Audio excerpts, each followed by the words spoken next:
still have quite a few joining in the waiting room, but we'll keep an eye on that. If you do have background noise on your side, please do mute yourself. You are more than welcome to unmute yourself if you've got any questions that you'd like to raise, any comments that you'd like to raise. But if you do have the background noise, if you don't mind muting yourself. Fabulous. Okay, I've actually just gone ahead and muted everyone. So Kyle, Leigh-Anne, Johlene, please unmute yourselves. I see that there's quite a bit of background noise. Okay, ladies and gents, thank you so much for joining us this morning. This is our final webinar for the year. Can you even imagine that that time has come already? I don't know about the rest of you, but I am moeg. So I'm looking forward to the holidays. I think it's well deserved for anybody that works in the community schemes industry. We are exceptionally honored to be in the presence of our infamous Johlene. Thank you so much for joining us. We really appreciate your time. I know that you are insanely busy, so your attendance this morning is really, really great.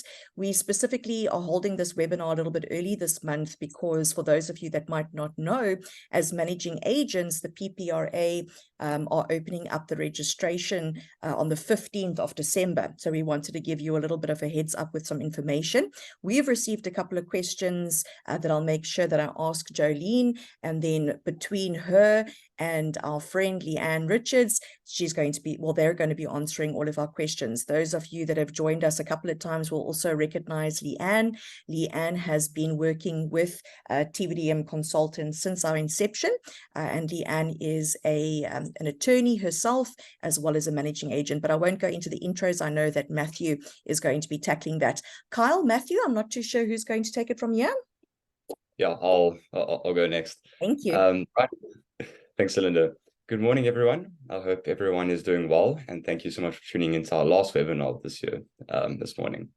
This webinar, like Linda said, is going to be recorded and published on our YouTube channel. So please remember to like and subscribe to our channel. And if you haven't already, please also do sign up to our newsletter. This way you can keep in touch with the TVDM consultants team. Then TVDM Table Talks live discussion will be happening this Friday. This is a segment where once a month you will have the opportunity to ask our consultants any community schemes related questions you may have live. This feature is only available to paid for members, and we're going to be releasing the link to join later this week, so make sure you don't miss out. And then for those of you who don't know, we have a PPRA package, which consists of the necessary applications and a step-by-step guide, which is sort of like a cheat sheet. This also includes a 30-minute Zoom consultation. And if you're interested, then please contact us for more information. I'll add all our links and things in the comment section. Thanks. Over to Matthew. Thanks, Carl.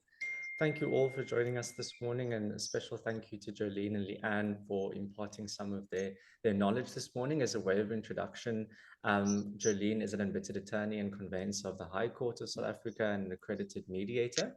She holds an LLB and an LLM as well, and she has more than 17 years post-article experience, so thus proven expertise in property, real estate law, community schemes, alternative dispute resolution, corporate governance, compliance, enforcement, regulatory frameworks, mediation, customer complaints, and contract management. She also has an in-depth knowledge of the King 6 report on corporate governance and corporate best practices, in-depth knowledge of the Constitution of the Republic of South Africa, the Companies Act, the CSOS Act, the Sectional Title Schemes Management Act, the Property Practitioners Act, Consumer Awareness Act, the Public Finance Management Act, and of course, PIA and POPI.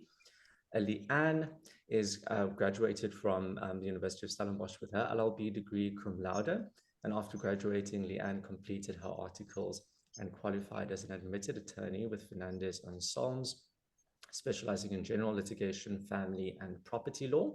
She also has a legal insurance background, and now having a keen interest and passion for property law, she started her property management career at Trafalgar Property Management Services, moving there to RPA Property Administrators, and is now employed by Milbert and King Property Brokers. Leigh-Anne, would you like to kick us off with some important definitions so we can get this conversation started? Thanks, Matthew. Sure, when you put it like that, wow. It doesn't sound, not that great actually, but thank you for that.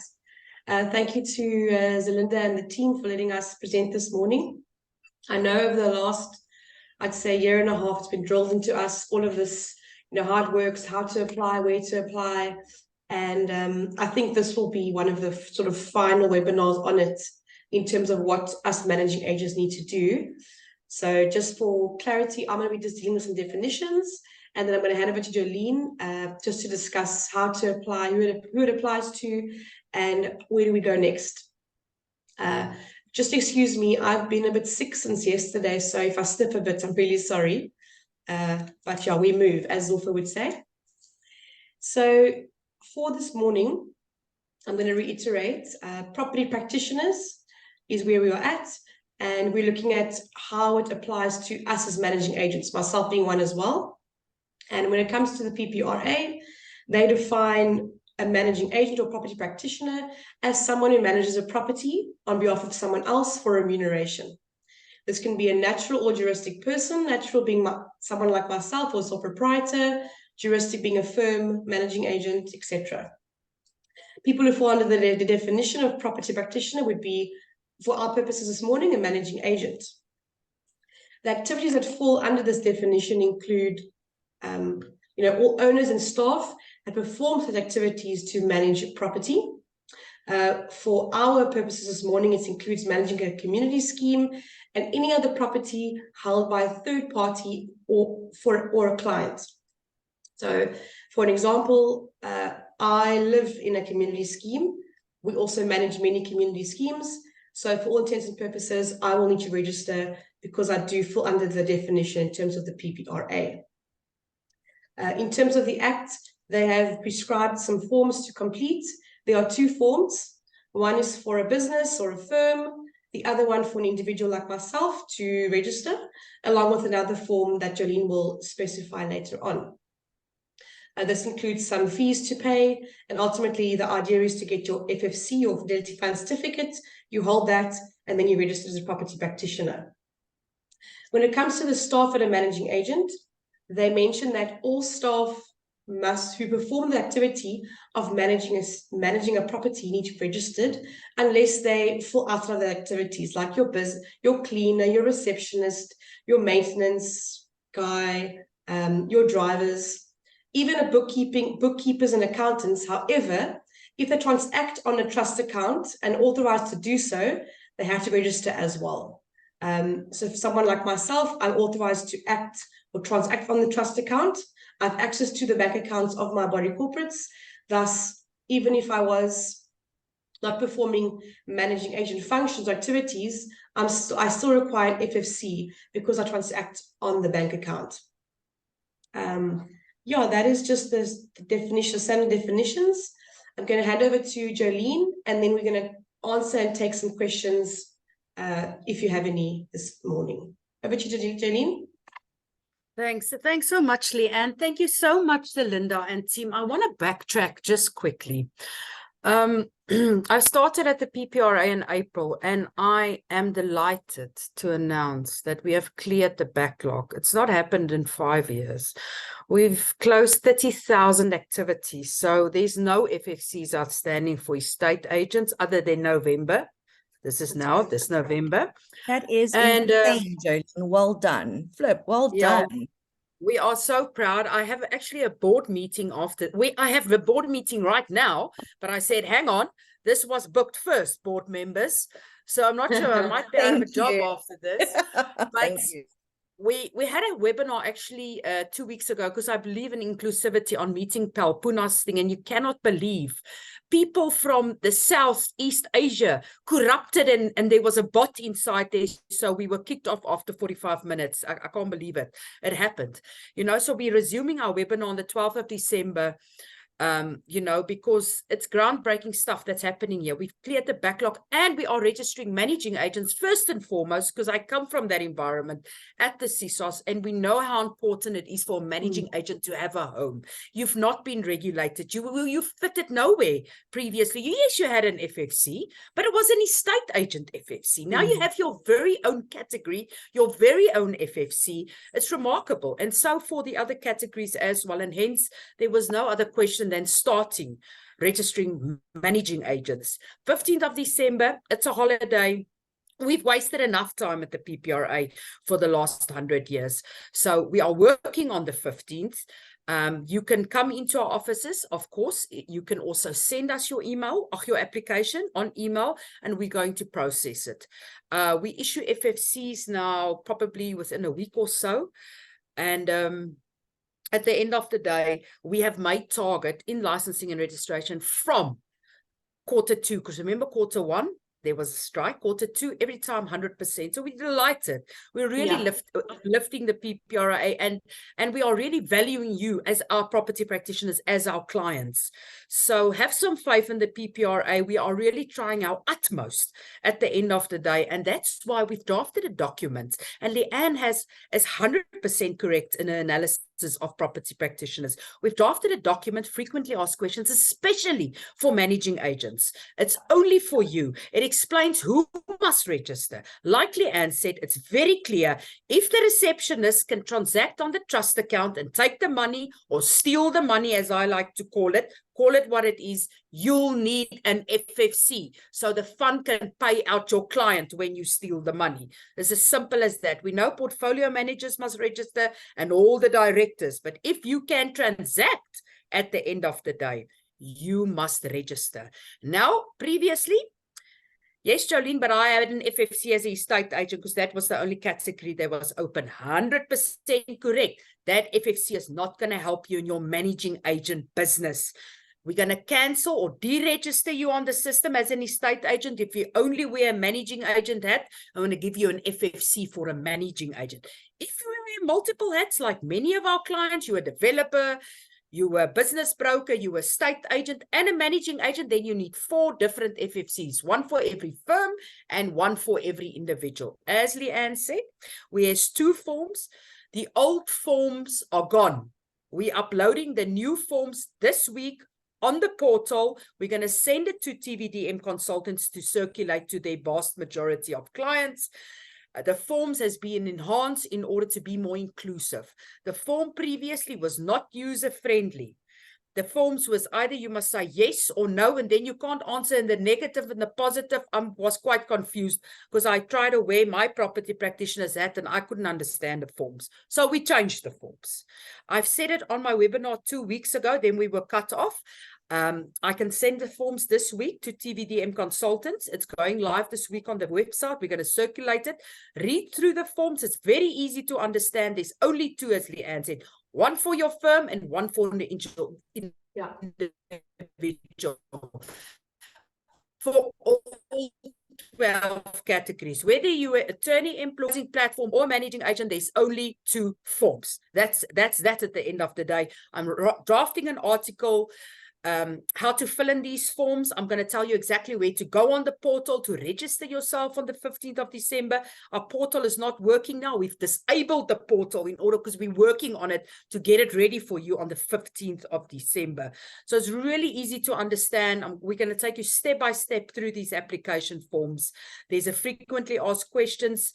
I'm sure TVDM is going to share that with you. You can also ask me at the PPRA. I can share it with you.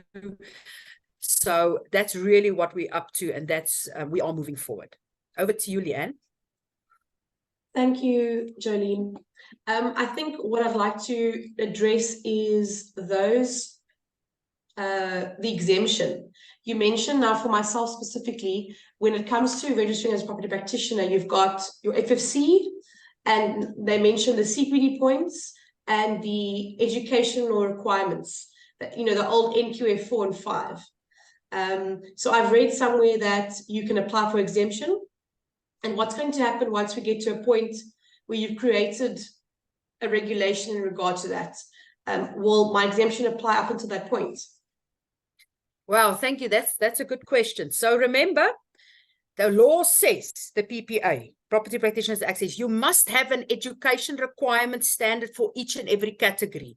We don't have that. We only have one for estate agents. We don't have one for any other category. We are not going to prejudice you. You're going to fill in the E1 exemption form. You're going to ask for exemption from Regulation 33. You can always ask me. I can send it to you. It's also in the frequently asked questions. You ask for an exemption of Regulation 33. Said, Johlene, the PPRA does not have education standards for me. It does not have CPD standards for me. But I want to register. We've disabled that side of the system to say we disabled it to have your education requirement because it's our fault. It's not your fault that you do not have one now. We didn't implement it. And then when the time comes when we implement it, the exemption is going to fall away and you are going to get your education requirement. Now, if I may be so cheeky to add, Leigh-Anne, lots of people said, well, I've got it, or, I only have a matric. I'm a firm believer, and I'm also on the education committee. And I'm a firm believer that we are not reinventing the wheel here. We don't want to make the qualification too high because we want to entice people to enter the property practitioners field, to be a managing agent at the end of the day. So if you have a previous qualification recognized by the PPRA, be it a NQF5 or a course through one of these esteemed academies, I think that is just fine. We are in discussions with NAMA.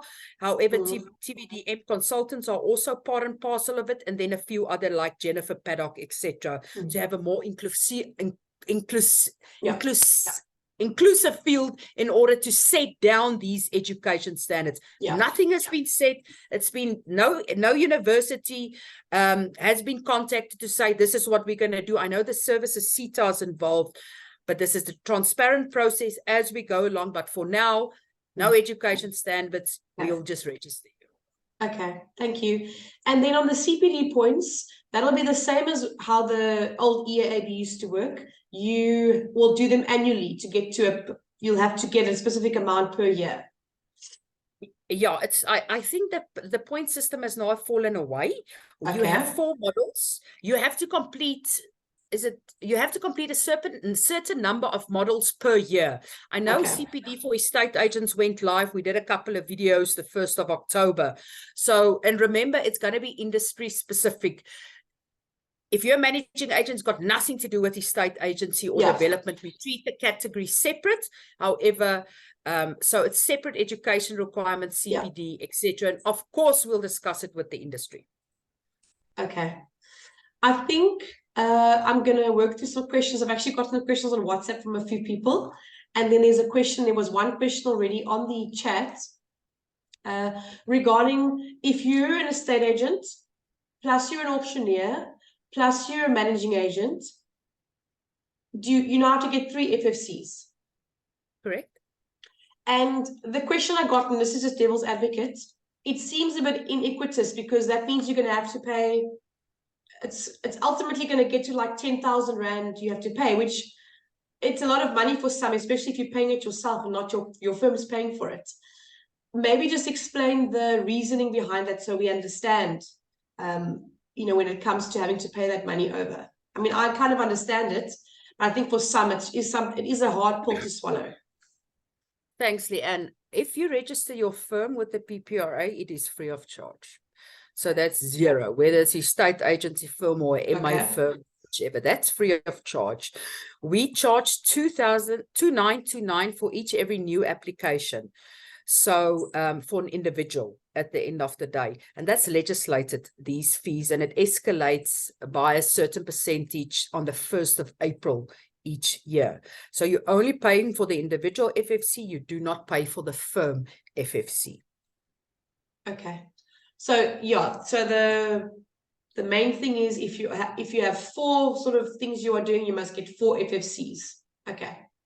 Another question. Hi, Leigh-Anne, does the FFC apply when trust accounts are not used?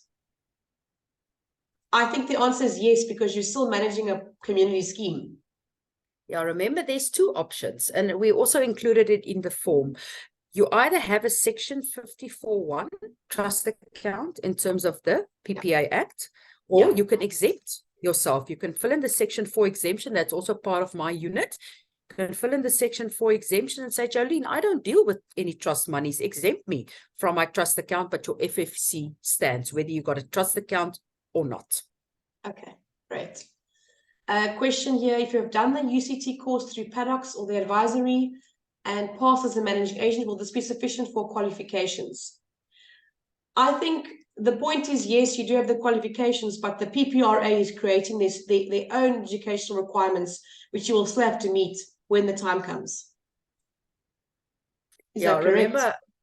Remember, we are very cautious, or I'm a firm believer that we do not want to set a standard by a course which you want to have, which you have to go and do. If you've done a course, say through the advisory or paddocks or any other, training courses out there, I believe that's sufficient. However, it's still in communication with our education committee here. So the answer is not a no. It's not going to be accepted because, these are courses that's, it's well known in the industry, and we've all had a couple of paddocks courses or whichever courses. So I don't think we're going to say, no, sorry, that doesn't count. Do the new one. No. Okay. That's great. For someone like myself who has a law degree, I would then apply for further exemption because, I'm qualified. I feel like my qualification stands. So I think that's great for those who have other qualifications that can aid them. Absolutely. Another question, must portfolio assistants also in register? So those who assist the portfolio managers. If they perform property practitioners' duties and they manage, and they have AGMs and, they get remuneration for it, then yes. I think so too. I mean, if I look at myself and my assistant, I manage the property, but so does she. She manages a certain portion. She deals with facilities. She deals with payments. She actually loads payments. So then from my point of view, definitely my assistant would register as well. Another question, what protection does the FFC give us if we do not use a trust account? Maybe you can remember, if you hold a Fidelity Fund certificate and anything goes wrong and a consumer and you have misappropriated funds of a consumer or in any way, that consumer can come and claim against the Fidelity Fund. That is what the fund is for. But I have to advise property practitioners, we have a legal department. It's a dispute resolution, very similar to the CISOS, but here you get sanctioned and fined. So it's very serious. If there's misconduct on your side, you first go to mediation. We call it mediation here, and then adjudication. We have a panel of adjudicators that sit, and if they find you guilty, they can withdraw your FFC and they can fine you. And those fines can be up to 25,000 Rand. So it's very serious at the end of the day. So the FFC affords protection not only for misappropriation of trust funds, but anything to do with managing the scheme or doing something in a, incorrect, illegal, going against your mandates. It protects you. It protects the consumer against all of that. Yeah, let me give another example that's been in the media. We've been quite busy in social media, on the media now. There was a racist incident in Cape Town, in your beautiful province, last year, where, a property estate agent, well, we call them property practitioners really, refused to rent out a property to a black person. And that black person reported the estate agent, and she got fined 25,000 Rand, so it's not just misappropriation, Leigh-Anne, 100% what you say, it's in conduct. That's undesirable in terms of our Section 50, because remember, if you've been found guilty by a court of law, if you discriminate, etc., so spot on. It's really, it's a very broad term. And also, if I may add, Leigh-Anne, we have now developed a code of conduct for managing agents. Nobody's seen it in the industry. We just finalized it now internally. We're going to publish it. I'm not sure whether this is this year, for comments, to say this is the code of conduct for managing agents that you have to abide by. And then, of course, we'll have a code of conduct for each and every industry that's relevant. I mean, you can't have one for advertising platforms such as Property 24, private property, but your normal property practitioners, this code of conducts, and I think it's a really comprehensive one. So that's also where you should abide by. It will guide you, but I mean, what's right and wrong, and how to act at the end of the day. And Leigh-Anne, if I may add, it's a very sad case. Just happened at the PPRA a couple of months ago. It's also in the news, unfortunately. One managing agent stole 61 million rand from 19 body corporates, you know, so that goes against our fund. And it's not just about paying out. I mean, these people are out of pocket because they've stolen the money. So we take it very seriously. And, you know, property practitioners like that give you as property practitioners a very bad name in the industry. So we are trying to reach out with our consumers and our property practitioners to do the right thing in order to avoid such tragic situations. Thanks, Johlene. It makes sense. And I think the one thing I'm concerned about as a managing agent, you know, when a client is disgruntled by something I've said or done, they will most likely just make application to the PPRA for misconduct, whereas it's something that is not even falls under the jurisdiction.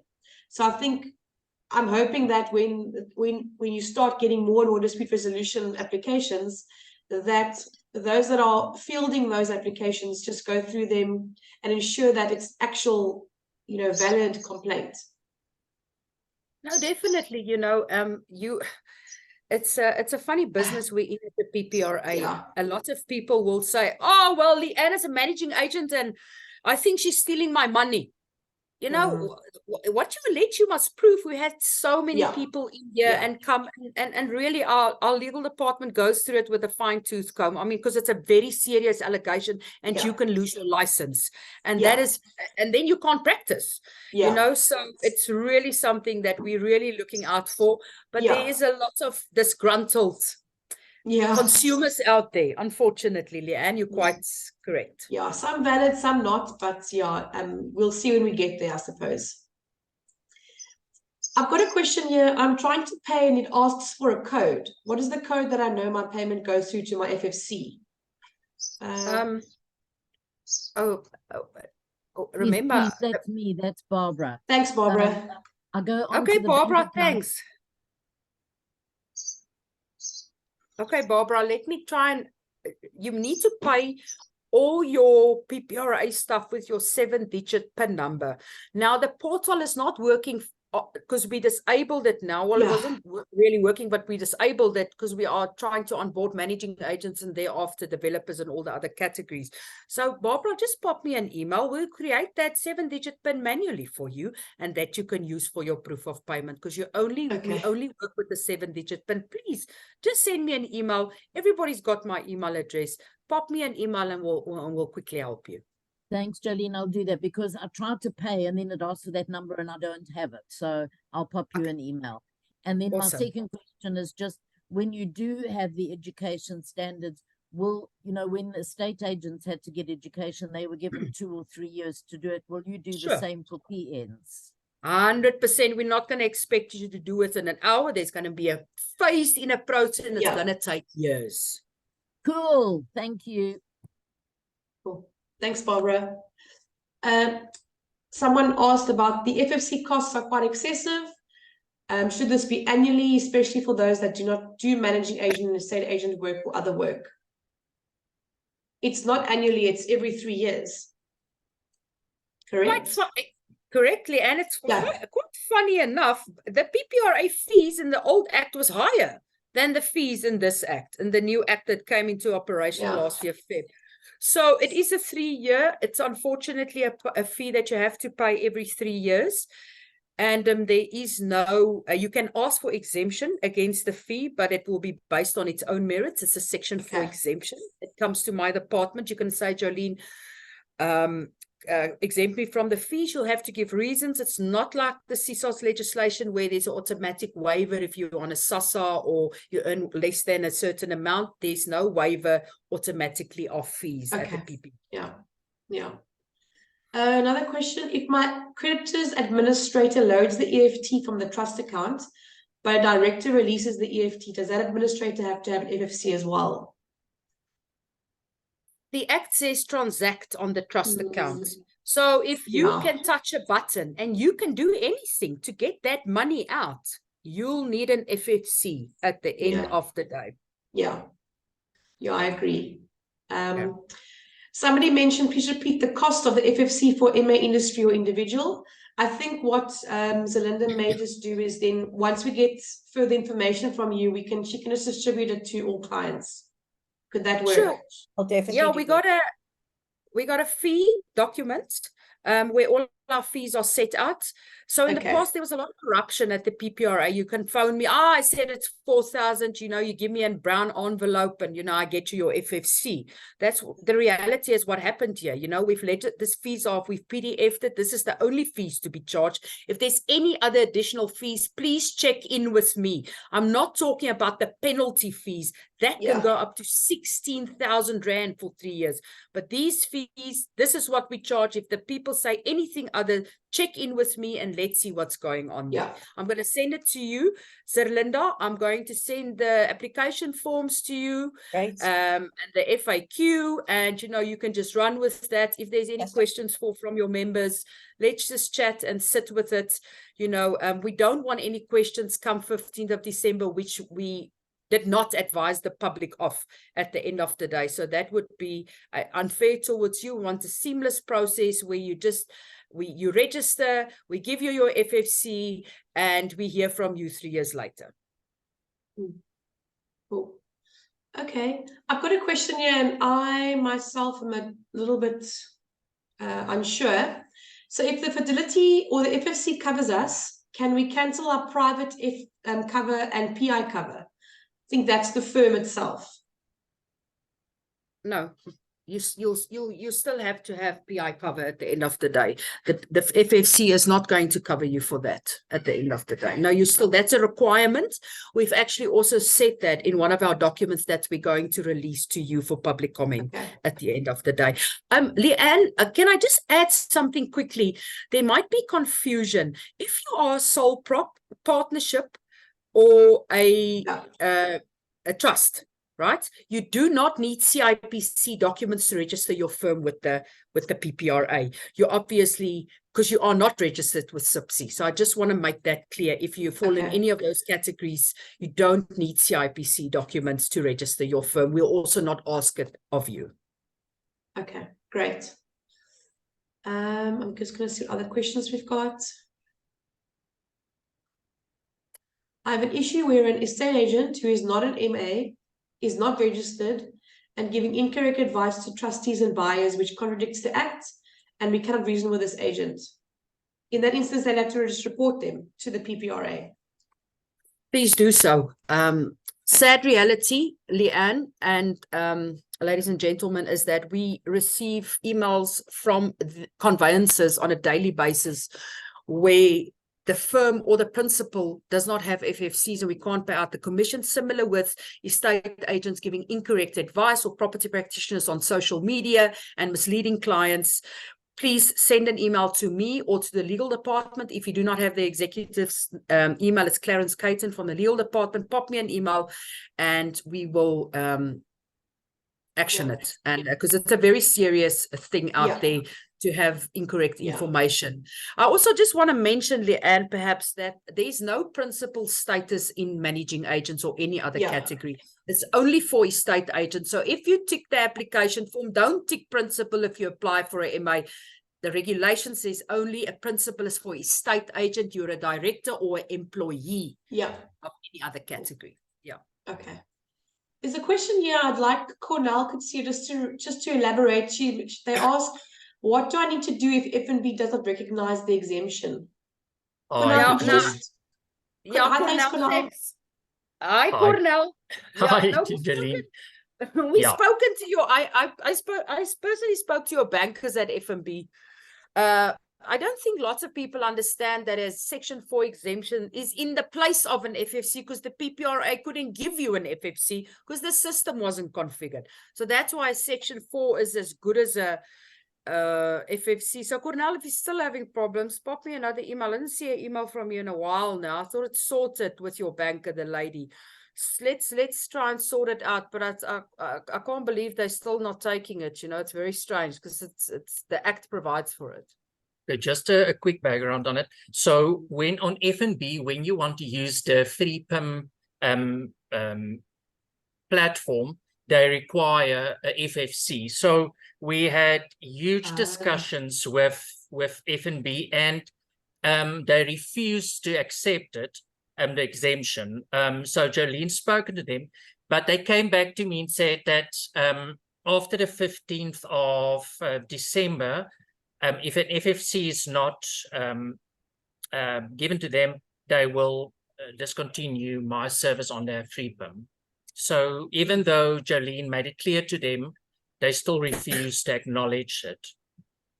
Well, Cornell, in that instance, we're not going to argue with FNB anymore.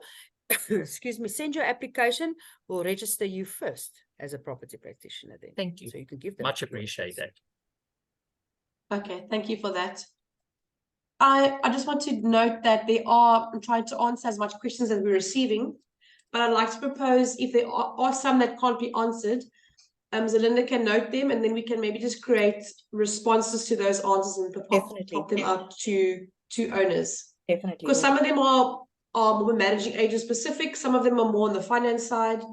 I think we can't go through all of them. No problem. We'll post the recording as well as the documents that Johlene mentioned, and a couple of the answers to the questions on our website as soon as the recording's available. Thanks, Leigh-Anne. Okay. And I've got a question. If my firm is already registered with the PPRA for many years as an estate agent, do I need to re-register? As a managing agent, yes. Oh, that's from Lee. Hello, Lee. Am I correct, Yes, Johlene? that's correct. No, 100% correct. Because remember, everything was together in the past. Even the business brokers, the auctioneer, nobody had their own identity. They're property practitioners, but you are a managing agent, or you are a developer, or whatever you are treated differently. You've got different education standards, different CPD. Yeah. Your FFC looks similar, but it's registered for 100 years at PPRA. Sorry, but I'm also wearing an MA cap. Then you have to register as an MA at the PPRA. Yeah, thank you. So Abraham had a question, and I can't seem to find it on the chat. Abraham, can you just just ask us? Can you just let us know what the question was again, please? Are you there? Let me quickly find it for you. You can just go thanks, to the next one. Okay. Sorry, I've got it. It's I'm a managing agent and reapplied for my FFC in September 2022, as the current one was only valid until 31st of December 2022. I completed the application form and made the payment of 2340, and my new FFC was issued until 2025. My question is, do I have to now re-register as a managing agent again? If so, what about the fees that I paid? Yeah, thanks for that question. You'll have to, well, if you only wear the cap of one property practitioner, say a managing agent, we'll deregister you as an estate agent, and we register you as a managing agent. And every time an FFC is issued at the end of the day, you'll have to pay that fee, unfortunately, because it's industry specific. The FFC of the estate agent cannot by law be carried over to an FFC for a managing agent or any other industry. I've got a nice question here. The trustees of our body corporate have 3 different bank accounts that they transact on, none of which is a trust account. Should they then not be registered with the FFC as well? Community schemes are not regulated by the PPRA. Your regulator of choice is the CSOS, and that needs to be taken up with the CSOS, because it's clear in the prescribed management rules it dictates about bank accounts. And there's also a practice directive for bank accounts of body corporates. Yeah. So the trustees don't need to, they aren't seen as managing agents. Yes, they are transacting on bank accounts for the body corporates, but they have their own sets of regulations and legislation that applies to them. Okay. Yeah, and once scheme executives misappropriate trust monies, that is not for the PPRA, unfortunately. Okay, thank you for that. I think that's the questions that, there's another one coming up. I don't see anything else. The one question, I don't think I'm not too sure what the answer will be, but the cost implication, given the quantum of members that need to register, on what basis was the amount calculated? All right, that's a good question. It's legislated. by the Property Practitioners Act says a fee can be charged, and that fee is worked out, and I think it's a 10% escalation every year. I think which it might be relevant to us at the PPRA, but not for you. You might not care. But let's take different entities. The CSOS, we all know the CSOS, they are government funded. We are not. We've never received the grant from 1979 when we started. So we completely self-funded, and the Act says that you have to charge for a fertility fund certificate. So until such time as there's judgment against the PPRA or the Act it's changed, the fees remain as is. And we will charge those fees, unfortunately. So it is what it is, unfortunately. I understand if you're a sole proprietor, the fees are high. I understand that at the end of the day. But remember, that fees, the fee was much higher in the past. It was every year. Now we said, hang on, we lowered the fee, and it's every 3 years at the end of the day. Yeah, I think, to unpack the reason for the fee, we'd have to look at your budget, how you come about that figure. I think it's not as simple as that. I myself will also have to pay it, but it is what it is. They're entitled to charge that. I think that is the questions we've got from the chat, and Zelinda has said that if you have any questions, you can pop them an email. You can raise your hand if you'd like to ask a question live. And I did post Johlene's email address, but I'll do it again, so you have it. And there'll be an article that will be posted as well. Over to you, Zelinda. Fantastic. Thank you so much, ladies. It was definitely an event that we've been looking forward to, and a lot of questions have come through. I think it's quite a bit of information that people are going to process, and I think when people are going to sit down and actually start doing the registration and doing the paperwork, I think then the more questions are most certainly going to come through. So we'll do our best to get them answers either through yourself, Leigh-Anne, or directly with you, Johlene. You've been absolutely fantastic how quickly you've communicated with people, how much information you share, and how just visual and available you've been. So I think on behalf of the industry, thank you very, very much for that. For as long as I've been involved in property, I've heard complaints about backlogs and not getting FFC certificates. And it is absolutely amazing to hear that you're completely up to date, and I hope long will it last. And thank you for all of your hard work, and to your team as well, because I know it's not a solo effort. It's a very big team that you've got working with you, and it's probably also thankless work that you do, and a lot of aggressive people and angry people that you deal with, especially with the historical stuff. I know that Sandy, that is also online with us, she's got a WhatsApp group in the Alberton area, and there's somebody that lodged a complaint that hasn't had a response, and she's going to facilitate contact with you, Johlene. So that's great. Hendrik says, Johlene, if you ever get tired of the PPRA, send me your CV.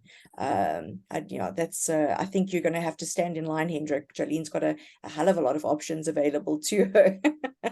Fantastic. Thank you so much. I'm going to give everyone a last opportunity. If there's any questions that you'd like to raise live, I'm going to open up the gallery view, and we can see if anybody would like to unmute themselves, raise their hand, put their video on, however you want to draw attention to yourself. Otherwise, if there's anything else that comes to the chat, we'll give it a minute. I think we reached about 170 odd participants, which is amazing. And I think we were about 300 or so registrations. So that's great. I know it was nothing like your event that you had the other day, Johlene. And you mentioned that that's going to happen on the 12th of December. Johlene, where can people get information on that or register for that event? Zelinda, it's on social media. I've sent it out this morning on WhatsApp and LinkedIn. I'm going to send it to you. If you can share that, that would be awesome. Bulk emails takes a while to reach everyone, so that's why social media is quicker. I'm going to send it to you. Zelinda, if I may say something, there was an advert out there in the industry that we're looking for 10 interns. It's closed now. I've done the shortlisting. We are interviewing them next week to start on the 2nd of January. So we're very excited about that. And the reality in the industry is there's a lot of graduates without work. We have received 343 applications for that internship. So That's amazing. that's just the update on that. We're very excited for that. So it's groundbreaking stuff. And I'm thank you for the buy-in from the industry. I must say, root letters and death threats are now every second week or so, not every day anymore. So I can sleep a bit better. But it's about delivering a service as a public entity and being there and being available. So Zelinda, I don't know if you guys know who's the executives of each department. I'm going to send that to you to publish. Our email addresses, our telephone numbers are in the public domain. Speak to the specific executive. And then, of course, who's the CEO of the PPRA. We want to be visible. We want to be out there. And we want to provide a service that we are proud of and that you are proud of us and that we can deliver in time at the end of the day. Fantastic. That'll be great. All the information that you send to us, we will most certainly share. If there's any CVs that you came across for that intern that you think will make a good PA or PM, I'm sure there's a lot of managing agents that would be more than welcome to have a look. We ourselves try to encourage as many youngsters that are coming out of college and university and school even to look at the property industry and to look at the community scheme industry specifically. It's always so lovely to see somebody start in the debt collection or as a PA or something like that works themselves up to be a portfolio manager, senior portfolio manager. It's really, really great to see. Fantastic, Leigh-Anne. Thank you so much for your time as always. Sorry. I've got one more question. Go for it. It just came through via WhatsApp. Thank Johlene, if you could just help me out here. So if PMs are already registered now in the last year, they registered as candidates, must they re-register as managing agents? Because some already have the FFCs until 2025 or 26. But it's the estate agent FFC. You need an MA FFC at the end of the day. Okay, so remember, very, very important. I'm going to send you a couple of articles I wrote. And the first article I wrote when I got here is how to avoid hefty penalties. If you do not deregister in one industry with us, you can accumulate penalties if you ever come back. So please take that into account. I'm going to send you all the articles. I'm oversharing. Read it, don't read it, but and I'm also going to tell you exactly what should be on your FFC, because in the past it wasn't aligned with Regulation 22. I'm going to send everything on to Zerlinda and her team, if that's okay, and then just distribute it. And if there's any questions, I'm always here to assist. Thank you. So they deregister. They deregister as candidates and then re-register as MAs. Yes, please. Fantastic. Okay, and I'm going to take you step by step how that works. That's perfect. Great. Chantal, you've got your hand raised. Yes, morning everybody. Johlene, nice to see you again. Just a very quick question. You touched on the penalty and you similarly said that the managing agent is a new industry. It's new. So surely that penalty, if they were previously registered as an estate agent or as an estate agent, but they failed to deregister, surely that penalty would not apply when they apply for the FFC as a managing agent. If you're not an estate agent, like you're a managing agent, just deregister as an estate agent, then there's no penalties. When you ever want to open your estate agency there in PE, Chantal, then there's no penalties and you can do so. You can just apply for your FFC. So please, if you're not an estate agent, but only a managing agent, I'm going to send the articles, how to deregister as an estate agent. Then it's on our system. Whenever you feel like you want to open your estate agency, you want to work as an estate agent again, no charge, no penalty. Yeah, Johlene, thanks for that. But I think just the clarity is that penalty, I just want confirmation that penalty, being registered as a managing agent, a fresh kid off the block, that penalty would not apply, notwithstanding the fact that they were previously registered as an estate agent, but failed to deregister maybe 3 or 4 years back. If you want to start again as an estate agent, we're going to penalize you, Chantal. But not as an estate agent, Johlene. Remember, we're registering afresh because you are saying categorically 100%. you cannot transfer your FFC. So if you cannot transfer your FFC as a managing agent, notwithstanding the fact that you pay, then surely those penalties cannot apply when you register as a managing agent. We're gonna deregister you as an estate agent without penalties. Okay, But cool. if you want to be an estate agent, you never Yeah, deregister as an understand. estate agent. We're going to charge you. Understood. No, that's penalties. clear. That's very Okay, clear. cool. Thanks, Johlene. Awesome. Thanks. Thanks. We've got a question here. Who should administer the body corporate's bank account? Who should have signing powers on the bank? Can a chairman have signing powers? Of course, you know, Yeah. it's the scheme executives decide these things, whether Yeah. it must be 2 trustees or whether it's the MI and a trustee. Yeah. That's entirely up to you. That's not within the ambit of the PPRA. Yeah, I agree. I mentioned, I responded at the time, it depends on how you structure your firm and how your relationship or your mandate with your trustees and your body corporates. Fantastic. There's one last question, and I think we'll say goodbye after that. It's just to confirm the portals to only reopen on the 15th of December for deregistrations as well. Is that correct? Remember, the portal's not working 100%, but we do everything manually. If you want to deregister, pop me an email. I'm going to tell you how to do it. Send us the documents and we'll deregister you as an estate agent. Awesome, awesome. Mike has given a good word of wisdom there, as he always does. Just a reminder that an insurer will not provide fidelity with only one signature. So that is related to the bank account. Just remember that the bank also requires a minimum of 2 signatories, and it is normally 2 trustees. Just remember that as well that you need those 2 trustees to come off the bank account when they're no longer trustees. So it is a bit of a rigmarole. And the last time I was involved with it, the bank asked for the constitution of the body corporate, which we know doesn't exist unless you're a Regulation 6 body corporate. So it's an interesting dealing with a bank. And you said right at the beginning, Johlene, one of the attendees is struggling with their bank at the moment. So if anybody's got some assistance there, you know, share your information with us and we'll make sure that anybody with problems has that information as well. Fantastic. Johlene, Leigh-Anne, it's always a pleasure. Thank you so much. I think we'll stay online for another 4 minutes if there's anybody as they jumping off that would like to say anything or make any comments. But if you guys need to head out, I completely understand. For those of you that can't stay with us any longer, thank you so much. And Carl, just remind me, I'm not sure if we are having a webinar in January. I think we're starting again in February only. So we look forward to engaging with you until then. If we don't hear from you, if we don't speak to you or see you, then please have a very good festive season. Stay safe if you're traveling. And we look forward to engaging with you in the new year. Awesome. Yeah. Thanks so much, everyone. Cool. Thank you so much, everyone. Keep Appreciate well, it. eh? Thank you.